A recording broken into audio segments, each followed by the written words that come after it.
Now this is the way.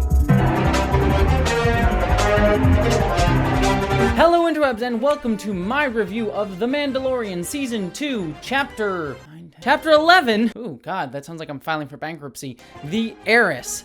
These titles are a lot, but regardless of the title, finally, oh my gosh, an episode of The Mandalorian that I did not only just like, but I absolutely loved. I've been feeling like a Debbie Downer up in here, always being like, well, I have some reservations. No, this episode was freaking great and has everything that I've been wanting The Mandalorian to do for a really, really long time. This might be my favorite episode of The Mandalorian, period. I'd have to go back and rethink about some of the episodes from Season 1, but hands down, this is easily one of the best episodes of The Mandalorian and probably some of the best Star Wars that Disney has given us since they bought the franchise.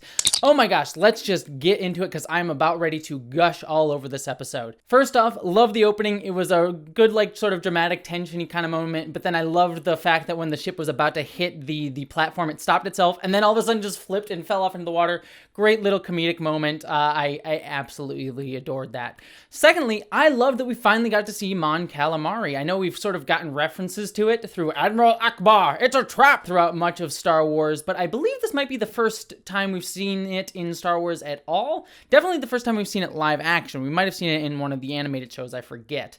But it was absolutely wonderfully done. I like the sort of Fisherman's Wharf kind of Seattle vibes that I was getting from it. I just moved to Seattle, so that I was very much like, oh yeah, that's kind of what it's like here. So I really enjoyed that sort of unique vibe for a Star Wars planet that we really haven't gotten to see before. And just as a general rule, I will say I'm really liking that this season is definitely showing much more variety in terms of its locations than last season did. Last season mainly kind of stuck to Star Wars-y type planets that we've already seen before, like deserts and spaceships and jungles. And this season is kind of cracking that open a little bit more. And this was the first truly unique, I don't think I've ever seen this sort of thing in Star Wars planet that we've had at all. Even last episode was very kind of hothy, though in a much more Arctic kind of underground subterranean kind of way. But this is definitely very, very unique. I also love those sort of background elements that all of the people on this planet were fish people. I mean, you got frog people, you got octopus people, you got fish people. I feel like that's racist. Is this racist? Let me know if it's racist down in the comments. But I just loved the subtle background world building here. But not only the background stuff, we finally get a main plot in this season of the show that really starts feeling like it actually is developing the character of Mando, actually digging into what needles him, what makes him interesting as a person. The past two episodes there's been kind of hints at that, but they've generally just been kind of background elements of this side quest adventure that really has nothing to do with the impetus of the plot or things that I care about, which have been enjoyable. But here, while that is still kind of the side questy kind of feel here, where it's still a step to get him where he wants to go, there was actually meat on the bones to this story.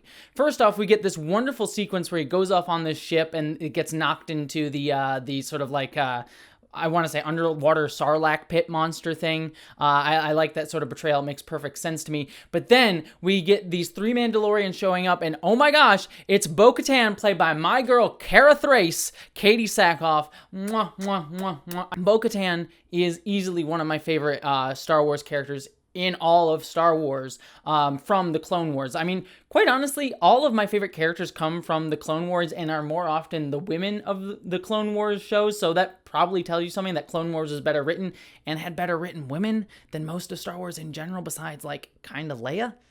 So, yeah, that's kind of sad to kind of realize. But anyways, Bo-Katan is freaking great, and I love Katie Sackhoff reprising her role for the first time in live action, and she looked awesome. She looked like she stepped right out of the animated show into live action because their armor looked great, her makeup looked great, her costume design looked great. Fan-freaking-tastic. If there was anything that I could not say a single bad word about on the show at all throughout its entire run, is production and costume designs are top-notch. So absolutely great job there. But I liked that her showing up really starts to get at the core of Mando and his ethos and his sort of belief system, because she is a true Mandalorian. We've seen from the Clone Wars that she is from Mandalore. She is of that species or of that heritage. And Mando is definitely someone who just sort of picked up that heritage as we saw in season 1. He doesn't actually belong to that lineage. But he, to his view, is holding on to much more of the ideals and belief system of the Mandalorians than even the Mandalorians that even bo-katan holds on to. And so I like that bothers him and kind of sets him off a little bit and kind of pushes him away in this episode. Then we get this wonderful sequence where, in order to learn more about how to reach a Jedi, which I didn't think they were going to actually name drop Ahsoka Tano in here. I thought that they were just going to say, oh yes, we know of some Jedi, and we obviously know Bo-Katan knows Ahsoka Tano from the Clone Wars TV show. So I thought that they were just going to sort of leave that sort of general, but I'll talk about that more in a second. But to get to the Jedi, they go and invade this Empire ship, and it was run by the Man in Black from Lost. I'm slightly bothered by the fact that he was not wearing black. That did bother me. But anyways, I thought that this was just going to be another like side quest action adventure sort of thing, like where it's like a cool action set piece, but no real character development happens. It's just sort of fun to look at. And I will say it was a ton of fun to look at. Like watching them break into this thing, like 4 Mandalorians, was so freaking cool. This is like what I imagined the Mandalorians would be doing all the time, just like breaking in, like taking names, kicking butt. Bo-Katan looked awesome in her blue armor. If you didn't get that, I like blue quite a bit. I just absolutely adored it. It was just so cool. But then we get a couple moments that actually tied into larger developments that I really love. So it felt like this actually had weight in the larger plot rather than just sort of being a weird little side quest sort of thing. We get this thing where Bo-Katan sort of reneges and changes the deal. I thought she was going to say, pray don't alter it further at one point there. So I like that little call out in the sort of subversion of that little like, oh, that's the thing that I know from Empire Strikes Back that Darth Vader said that one time. Don't know what that voice was. So I like that subversion, but I liked that she changed the deal, and that bothers Mando, and it doesn't state it's like, oh, this is against the code that I would be following, but you sort of get this hint that he's bothered by that because she is not upholding true quote-unquote Mandalorian values in his eyes. So I like that sort of like subtle dig at Mando's character without necessarily beating you over the head with it. Fantastic job. But then when we get up to the bridge of the ship, we see Juan Carlos Esposito, apologies if I mispronounced his name a little bit there, the bad guy from the end of season 1, showing up to give a message, again, tying into this larger plot and sort of seeding in he's kind of in control of the Empire and is very like, you go down with your ship, you're going to do everything you can to destroy these people. I am just a straight up bad guy. And I really enjoyed that sort of characterization of how far he's willing to go to just say, yeah, blow up your ship. I don't care if you survive, blow up the ship. That's more important to me. So I like that sort of seeding of his character here.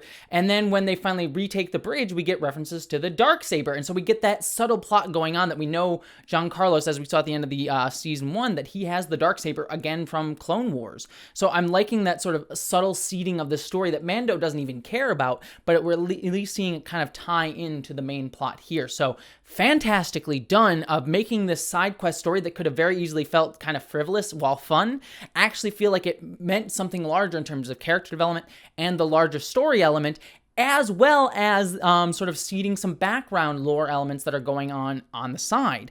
And then, of course, we get the name drop of Ahsoka Tano. Bo-Katan gives the Mandalorian the name Ahsoka Tano and tells him where he can go to get her, which I am so pumped for. Ahsoka Tano, speaking of female badass characters from animated shows that I really love, Ahsoka Tano is my favorite character of all time. So I'm so excited to hopefully, fingers crossed, it seems like they're going in that direction, get her into the picture here. And I like that they like actually just sort of like casually name drop her here, because it could have easily been this thing is like, oh, some mysterious Jedi, and then we'd all be here speculating about who they're talking about. Of course, it's Ahsoka Tano. So I like that they just state it here, that there's not this like sort of like, oh, I don't know if that's really who it is. I sort of like that yep, it's Ahsoka Tano, that's who he's going after. I think that was very excellently done, sort of like name dropping and seeding us off onto the next bit of the episode. I also loved, I should say, the like recurring joke of Baby Yoda trying to get his food and not being able to eat it and finally getting the like octopus thing in the end, and then also sort of like looking at the eggs and really wanting the eggs but can't eat the eggs because it's horrible and he shouldn't be doing that. We learned that last episode, Baby Yoda. And the recurring of the frog people. And I like also with the frog like family and them being babysitters here, we're getting more of these little seeds of characters that can easily become recurring throughout the rest of the show. We've already seen that throughout season 1 and into season 2, that there are these characters that we stop off on these planets that can easily come back and just show up. And I like this sort of building out of this wider universe of the Mandalorian. So I like that we're sort of getting these like little seeding of these elements throughout the entire universe of Star Wars. And yeah, that's pretty much everything I have to say about this episode of The Mandalorian. I thought it was absolutely fantastic. Again, might be my favorite episode of The Mandalorian, but for sure my favorite episode of this show this season, and some of my favorite Disney Star Wars overall. So great job. If they can keep up this momentum of it just getting better every time, like every episode this season has just been better and better in my eyes. And if they can keep up that momentum, I am really, really excited for the trajectory of this show so far. I've been disappointed for the first couple episodes, but they have been getting steadily better, so I hope they keep up that momentum, because it would just be absolutely fantastic as I build my excitement for the rest of this show. But what did you think of this episode? Do you think it was crap? Do you totally disagree with me? Do you think it was the greatest thing since sliced bread? I want to hear all of that down in the comments below. Don't forget you can subscribe for more of my reviews of this, or of Star Trek Discovery, or of my discussing sort of larger political and social implications of our favorite franchises. That's all right here on this channel. Also, if you want to help support what I do, I have a Patreon page where you can, do that, help support me do the thing that I do, which is this and other stuff sometimes. I don't know. I got to stop talking. But thank you so much for watching. And as always, live long and prosper. I guess I should say this is the way. Is that better? This is the way? This is the way? Question mark? Thank you so much to all of my patrons, especially Catherine Lambeth, Ashley Allen Bokikio, Miranda Janelle, Eli Berg-Moss, Ashlyn Solstice, Greg Gillum, Stephen Kleinard, Randy Thompson, Chamomile Tea, Philip Sorbello, Munir Amlani, Boyd and Marybeth Earl, Stephen Schuthart, Wellington Marcus, Wayne Twitchell, Buttoneer, Ish the Mad, Dominic Noble, John Steele, Gavin Robinson, Michael Beam, William Stewart, Nathan Olson, Amanda Ronnie Indange, The Sir Spence, BBD, Hannah F., Miguel Posadas, Jason Knott, Maeve, Andrew Jorgenston, Sabraxis, Jasmine, Chris Brown, Bree Beecher, Nathan Steele, Chloe Dollar, Jane Packard, Dante St. James, Wendizzle Bizzle, Geek Filter, Mark the Edge, Pissed and Twisted Garage, Gretchen Badger, Sarah Bystam, Celestial Dawn, Polly Mina, Din, Jean Mithoon, Lysa, Andrew Lamoureux, Zone 1 Librarian, Michael Hardy. Thank you, all of you, especially this month.